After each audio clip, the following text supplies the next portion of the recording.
Good morning, everybody.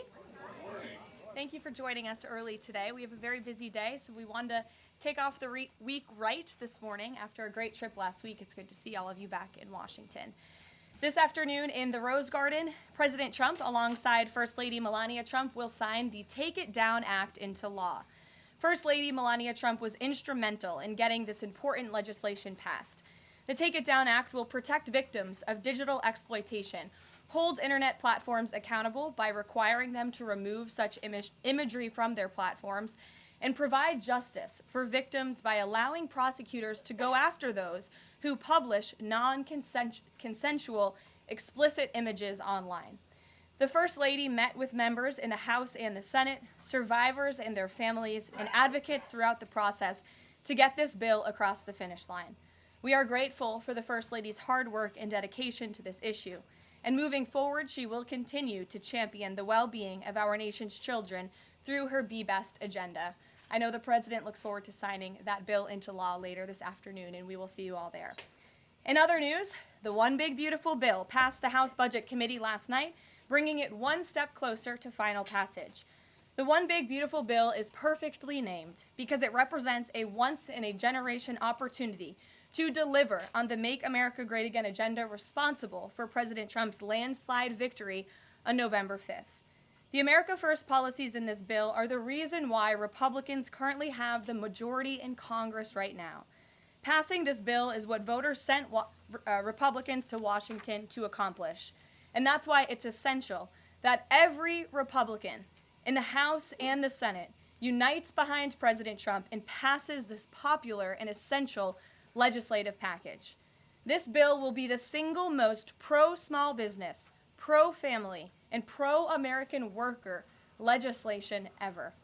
This bill will give Americans the largest tax cuts in our nation's history.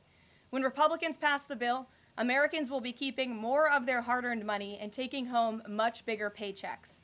The One Big Beautiful Bill will deliver some of President Trump's central campaign promises.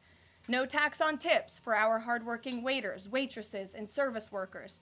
No tax on overtime for our law enforcement officers, our firefighters, and all those Americans who are putting in extra hours to make ends meet.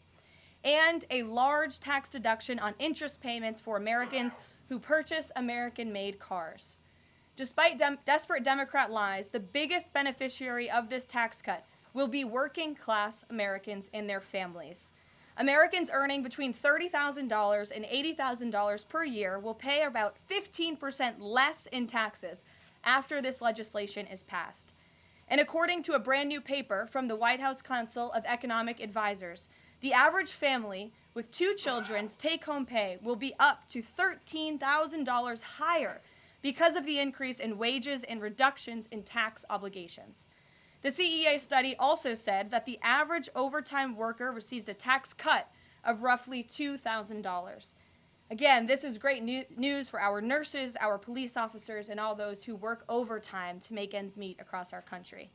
Put simply, President Trump's One Big Beautiful Bill will be a boon for working-class America. This One Big Beautiful Bill is also pro-family. It will increase the child tax credit to $2,500 per child, establish optional savings account for newborn babies with a $1,000 credit added, and strengthen paid family leave. This bill also delivers historic tax relief to America's seniors by allowing middle and low-income Social Security recipients to deduct an additional $4,000 in payments from their taxable income. If Democrats get their way and the Trump tax cuts are not extended, Americans will face the largest tax hike in history to the tune of $4 trillion. Republicans must not side with Democrats in helping them raise taxes. The One Big Beautiful Bill also provides critical protections of Medicaid, which will strengthen and preserve the program for decades to come through common sense efforts to eliminate waste, fraud, and abuse. Medicaid will no longer be used to pay for barbaric gender mutilation procedures on minor children. And the 1.4 million illegal aliens who are currently improperly receiving Medicaid benefits will be kicked off the program to preserve it for hardworking American citizens who need it. President Trump and Republicans are protecting Medicaid benefits for pregnant women, children, disabled individuals, low-income seniors and families, and the most vulnerable Americans in our society. And that's what Democrats are so angry about. Basic Medicaid protections that will stop the funding of transgender insanity and illegal aliens from ripping off American taxpayers. As you all know, over his first 4 months in office, President Trump ended the previous administration's open border crisis and secured our homeland in record time, all using executive authority. Now Congress needs to act. The One Big Beautiful Bill is the most significant investment in our nation's border patrol and law enforcement agents in our nation's history. The bill ensures that President Trump's popular and successful border security measures are made permanent. Republicans have the backs of Border Patrol and ICE agents who were put through hell over the past 4 years and have quickly worked to secure our southern border. And that's why this bill gives them more resources to do their jobs, including a $10,000 much-needed bonus to ICE agents and Border Patrol agents over the next 4 years. To provide those brave agents with desperately needed reinforcements on the ground, the bill allows for the hiring of thousands of new ICE personnel, customs officers, and Border Patrol agents. These significant hirings will empower President Trump to continue delivering on his promise to carry out the largest mass deportation in the history of our country. Again, that is a promise that Republicans made to American voters. It's a promise they were elected on, and it's a promise Republicans on Capitol Hill need to keep: secure our border. To supplement those efforts, the bill's funds will fund the completion of President Trump's signature border wall. As a result, 701 miles of primary wall, 900 miles of river barriers, 629 miles of secondary barriers, and 141 miles of vehicle and pedestrian barriers will be constructed when this bill passes, along with cutting-edge technology to secure our homeland from dangerous illegal alien invaders. This bill also advances our national security and defense interests by ensuring the United States military has the necessary resources to remain the strongest and most lethal fighting force in the world. The bill will provide resources for the construction of President Trump's Golden Dome to safeguard Americans from potential attacks, give the Coast Guard resources to build more modernized ships, and the Air Force resources to acquire better planes. If all of those incredible things were not enough, the Big Beautiful Bill also finally modernizes air traffic control in America, a bipartisan issue. The bill will allow President Trump to deliver on his promise to overhaul and update our air traffic control systems to keep Americans flying as safe and efficiently as possible. The previous administration failed to act and do this themselves, despite repeated warnings from the GAO, which has resulted in unacceptable delays at major airports like Newark that the Trump administration is working hard to address. When the One Big Beautiful Bill passes, we will replace the current antiquated system, the FAA will enhance safety in our skies, reduce delays, and power the future of air travel in the United States. That's just some of what this historic legislation will accomplish. It is absolutely essential that Republicans unite behind the One Big Beautiful Bill and deliver on President Trump's agenda. There is no time to waste. Americans gave Republicans a once-in-a-generation opportunity to course-correct our country over many wrongs over the past 4 years. And Americans are counting on Republicans to work as hard as President Trump is in this White House every day on Capitol Hill. Send this legislation to his desk as soon as possible for his signature. Here in our new media seat today, we have Liam Cosgrove, the White House correspondent for Zero Hedge. With that, Liam, please kick us off. Thank you, Caroline. So my first question is on foreign policy. Sure. The president has made several moves towards peace in multiple fronts: India, Pakistan with the Houthis, talking with Iran and talking with Putin. Biden didn't even talk to Putin for the entire span of the war, which is crazy considering two nuclear powers were engaged in a proxy war. So I do admire these moves by the current president, I'll be honest. However, as of today, we are still funding both Israel's and Ukraine's wars. So can Americans expect to finally be done financing foreign wars at some point? Do you consider that one of the president's goals? Mm-hmm. Well, I think I can summarize the president's foreign policy agenda with 2 words: America first. And that means putting the American people and the American taxpayer first. And that's why the president is moving as quickly as he possibly can and working overtime to end these conflicts in both Israel and in Gaza, and also the Russia-Ukraine war. As you all know, the president will be speaking with Putin at 10 o'clock. He plans to call President Zelensky when that call concludes. I spoke to the president about that call at 10 o'clock. I don't want to get ahead of those very important conversations, but of course you will hear directly from the president or me after those calls conclude today. So you can expect that. As for Israel and Gaza, the president continues to not only himself but his national security team engage in talks on both sides of this conflict. The president made it very clear to Hamas that he wanted to see all hostages released. And last week, when we were flying out of town, there was great news on that front with the return of Eden Alexander, who is the last remaining hostage in Gaza. So to answer your question, the president is always thinking about the American people, the American taxpayer first. He wants these conflicts to end, not just to save money, but most importantly, to save lives.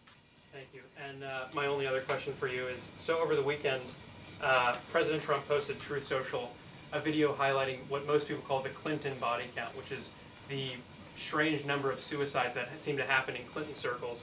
I have a headline here from the Washington Post that said, Trump peddles false conspiracy theories tying the Clintons to several deaths. So I just wanted to highlight real quick, this wasn't in Trump's video, but this is from the Arkansas Times, and it's the death of Mark Middleton, who was a former Clinton White House aide, who was found dead on a Clinton Foundation property. And I'll just quote from the Arkansas Times. Middleton apparently shot himself in the chest with a shotgun and also hung himself from a tree with an extension cord. So I have no idea how somebody commits suicide that way, but if the Washington Post is here, maybe you can enlighten us as to how that was actually a suicide. So anyways, that's just a lead into my question about the most famous Clinton-related suicide, which is that of Jeffrey Epstein. There's still a lot of questions around that case. You've released phase 1 of the Epstein files. What was missing from that is any connection to his ties to intelligence agencies, and that's really the whole story, that not just trafficking young girls, but doing it on behalf of intelligence agencies, and even potentially as part of a blackmail ring with potential ties to the Israeli government. So for phase 2, when can we expect it? Will it have information pertaining to those aspects of the Epstein case? I know the Attorney General has committed to releasing those files. I would defer you to the Department of Justice on her timeline, but when she has made a promise in the past, she has kept it, and I'm certain that she will in this case as well. Rachel.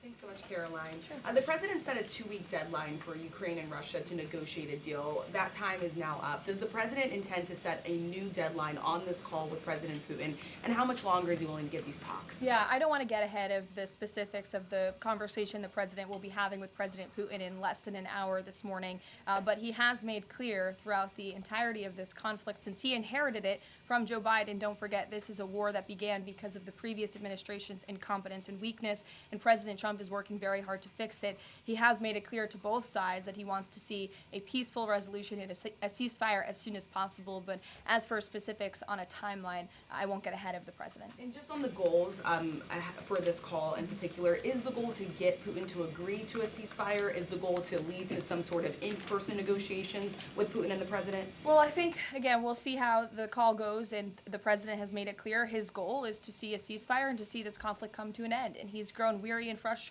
with both sides of the conflict. The president and his team have put an enormous amount of effort in solving this very complicated war that, again, began because of the last administration's weakness. Does he still want to meet Putin personally? I think the president would certainly be open to that, but let's see how this call goes today. What's the status of the secondary sanctions package? The president's been talking about that. You haven't imposed them yet, but is that still on the table? I think everything's on the table, yes, and again, I won't get ahead of the president in any commitments or decisions, but certainly it's something he's been looking at and discussing. Elena. Hi, Ken. I want to ask you about the House budget bill. So does the president agree with Republicans behind this bill that Medicaid work requirements should be implemented as soon as 2026? So the president wants to preserve and protect Medicaid for Americans who this program was intended for, the most vulnerable in our society: pregnant women, low-income families, seniors, those who truly need these benefits. And it should be going to people who physically cannot work. We want to see able-bodied Americans at least working 20 hours per week, whether that's part-time or full-time, whether that's even looking for work or volunteering for 20 hours a week if they are receiving Medicaid. These are common sense provisions. These are common sense changes that were actually introduced by former Democrat President Clinton. They've been supported by every Democrat president since, including the previous president, Joe Biden. But again, these are common sense reforms to ensure that those that this program was intended for receive those benefits. And then just a quick follow-up. Is the president okay with this bill adding to the deficit? This bill does not add to the deficit. In fact, according to the Council of Economic Advisors, this bill will save $1.6 trillion. And the president absolutely understands and hears the concerns of fiscal conservatives and of Americans who want to get our fiscal house in order. That's what the intention of this bill is. There's $1.6 trillion worth of savings in this bill. That's the largest savings for any legislation that has ever passed Capitol Hill in our nation's history. The next bill that even comes close was $800 billion. That's less than half of the savings that we see in the One Big Beautiful Bill. And so the goal of this bill is to produce economic growth, to cut taxes, and to get our fiscal house in order. And this is the right step in the right direction towards doing that. Thanks. Edward. Yes, thanks. And then I'll go to you. Thanks, You're guys. welcome. I want to get the president's reaction to Moody's downgrading the credit rating of the United States. Sure. Well, look, the president talked about this over the weekend. The Secretary of Treasury also talked about it. When you look at the world has confidence in the United States of America and our economy once again. The president just last week secured trillions of dollars in investments from countries in the Middle East. We have seen trillions of dollars of investments flowing into our economy since the president took office. That is because America or people around the world have confidence in the United States of America. And if you also just look at the raw economic data that we're seeing, last week when we were out of town, inflation dropped once again. Oil prices are dropping, gas prices are dropping. The president has added nearly 500,000 jobs to the American economy already. So there's a lot of optimism in this economy, and the president disagrees with that assessment. And I want to ask you one more thing, if I could. On your Middle East trip, the United Arab Emirates is getting some of the most advanced AI chips, so there's agreements there. The UAE is the newest member of BRICS. Is there a concern from the president that those chips and the technology will pass through to China, India, Russia, and Iran? Part of going to the Middle East was to ensure that the United States, that this part of the region, our Gulf partners, know that the United States of America is there for them again, and that they should be investing in the United States, not in China. And these AI agreements, particularly the one the Secretary of Commerce signed in the UAE, has security guarantees to ensure that China is not getting the advantage, but the United States is getting the advantage when it comes to AI, and that the UAE and the U.S. are working hand in hand together to invest in this space. So read the agreements, there are security guarantees, and this was a great trip for the country, no doubt. Go ahead. Thanks, Caroline. Prime Minister Netanyahu of Israel has said today that Israel will take control of all of Gaza. Is that a goal that President Trump is comfortable with or that he supports? I'll have to talk to the president about those comments as they just came, I believe, from the prime minister this morning, and I'll let him speak on that. The president has made it very clear he wants to see this conflict in the region end. He wants all hostages to be released. He was pleased that Eden Alexander was returned home safely to his loving family. The president spoke with Eden directly while we were traveling to the Middle East last week. As for the prime minister's comments, I'll let the president himself respond to those. Sure. Two questions. One, how involved does the president intend to be directly in talking to House members about the bill over the next couple of weeks or the next week? Sure. Well, over the weekend, the president was in direct conversation and communication with the Speaker of the House. He's been very involved. He always is. He's willing to pick up the phone when he is asked to. So he'll continue to be very engaged in this process with both House members and his friends on the Senate side as well. And on former President Biden's cancer diagnosis, the president put out a very nice message on Truth Social. Has he talked to President Biden directly? Does he intend to call? What does he intend to say directly? Not to my knowledge. I don't believe they have spoken, but I'm sure the president would be open to doing that. I spoke to him last night about the former president's cancer diagnosis, and the statement that he put out was the initial reaction he had with me on the phone as well. Peter. Follow up on former President Biden. White House doctors may have missed the early stages of his prostate cancer. So is President Trump worried about the quality of care that presidents get here? Not as far as President Trump is concerned. The White House physician we have here is phenomenal, and the team of physicians that take care of the president, particularly at Walter Reed Medical Center, are great. The president had his physical recently, as you know. He had perfect results. He's in very good shape. I think those of you who traveled to the Middle East with us last week can attest to the president's endurance. And by the way, I will add, we returned home from a very long and tiring trip last week, And on Saturday, where was the president? In the Oval Office working all day. He doesn't stop, he doesn't quit, he's in great health, and he trusts his physicians. Two more things. Putin ghosted everybody at these peace talks last week. As President Trump phones him today to try to figure out an end to the Ukraine war, does he think that Putin is the good guy or the bad guy? I'll let the president speak on that conversation later. He's made his feelings about both sides of this war quite clear throughout it. He wants to see it end. And Annie, the go last ahead. one, what does President Trump mean when he says that Taylor Swift is no longer hot?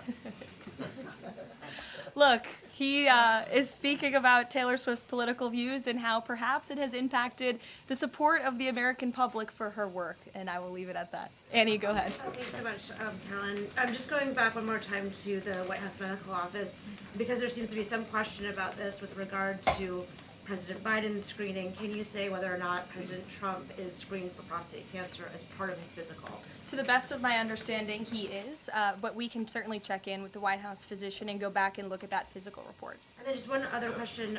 Recently, Stephen Miller at the White House made some comments about considering suspending habeas corpus. And I'm curious if there's any update on how the White House is exploring that option to enact the president's agenda. I don't have any update at this time, but I can check in with our Deputy Chief of Staff. Mary Margaret, go ahead. Thanks, Caroline. Given the ongoing revelations about the former president's mental acuity and how staff and media covered that up, especially with the release of this book, 2 days, I think, is there any interest in further scrutiny of Kevin O'Connor, the former president's physician? I'll let the president speak on that. I spoke to the president again about the former president's health diagnosis last night, and he wanted to extend his warmest wishes to the former president and his family. But as for any further action, I'll let the president speak on that first. Michelle. Vice President Vance's meeting with Zelensky. Can you share any more information on that? My understanding was it was a good meeting, a productive meeting, and we're grateful that the Vice President did it and that he also went to the Pope's first Mass in Rome. I also have an update on that. The Vice President passed along a letter to the Pope from the President and from the First Lady extending their warm wishes and inviting them to the White House as soon as they possibly can come. Michelle. On Iran, Steve Witkoff said yesterday that continued enrichment is a red line for the U.S. The Iranian foreign minister says that's going to continue no matter what. How committed is the U.S. to that red line, and what's the next step for the next round of talks? We are 100% committed to that red line. The President, Special Envoy Witkoff, Secretary Rubio have made that incredibly clear, not just to the American public, but also in those discussions that Special Envoy Witkoff has had directly with the Iranians. And the next round of talks? I don't have an update for you, but we can get one. To the back row. Go ahead. Thank you, Caroline. You're welcome. South Africa's president says he's going to come to the White House to meet with President Trump on Wednesday. What are the president's expectations for that trip? And South Africa's president recently said he believes the folks that have been resettled here recently are cowards running away from problems in South Africa. Does the White House have a response to that? So I did see the South African president put out that statement. I want to confirm on our end with our Secretary of State and National Security Advisor, and we'll get back to you on that. Monica. Thanks, Caroline. You mentioned the President and the First Lady are signing the historic Take It Down Act this afternoon. I'm curious to know, what are some of the repercussions or consequences for these online platforms or perpetrators that won't comply with the act?